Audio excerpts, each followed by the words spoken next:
കേരളത്തിന്റെ ഒത്തൊരുമ തകർക്കാൻ വർഗീയവാദികൾ ശ്രമിക്കുന്നുവെന്ന് ബജറ്റ് അവതരണ വേളയിൽ ധനമന്ത്രി. എല്ലാവരും ചേർന്നതാണ് കേരളം.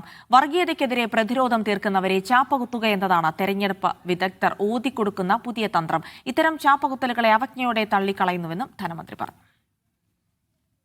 കേരളത്തിന്റെ ഈ കൂട്ടായ്മയെ തകർക്കാൻ ഉഗ്രവിഷമുള്ള വർഗീയ സർപ്പങ്ങൾ തക്കം പാർക്കുന്നുണ്ട്. കേരളീയ ജീവിതത്തിൻ്റെ സ്വച്ഛതയിലേക്ക് വിഷം പകരാൻ അവർ പലവരും ശ്രമിച്ചിട്ടുണ്ട്. സ്നേഹത്തിൻ്റെയും ഐക്യത്തിൻ്റെയും പ്രതിരോധം സൃഷ്ടിച്ചുകൊണ്ട് വിഷബാധകളെ ചെറുക്കാൻ നമുക്ക് ഇതുവരെ കഴിഞ്ഞിട്ടുണ്ട്. പക്ഷേ പെട്ടെന്ന് പരാജയം സംബന്ധിച്ച് പിന്മാകുന്നവരല്ല മതരാഷ്ട്രവാദം ചുറ്റുന്ന വിഷസർപ്പങ്ങളെന്ന് നാം തിരിച്ചറിയേണ്ടതുണ്ട്. കേരള ജനതയെ വർഗീയമായി വിഭജിച്ചും ധ്രുവീകരിച്ചും കീഴ്പ്പെടുത്താൻ പുതിയ തന്ത്രങ്ങളുമായി അവർ സജീവമായിരിക്കുന്നു എന്നത് കാണണം. വർഗീയതയ്ക്കെതിരെ ജനകീയ ഐക്യത്തിൻ്റെ പ്രതിരോധം തീർക്കുന്നവരെ ചാപ്പ കുത്തുക എന്നതാണ് തെരഞ്ഞെടുപ്പ് വിദഗ്ധർ ഓതിക്കൊടുക്കുന്ന പുതിയ തന്ത്രം. സർ, ചാപ്പകുത്തലുകളെ ഞങ്ങൾ അവജ്ഞയോടെ തള്ളിക്കളയുന്നു.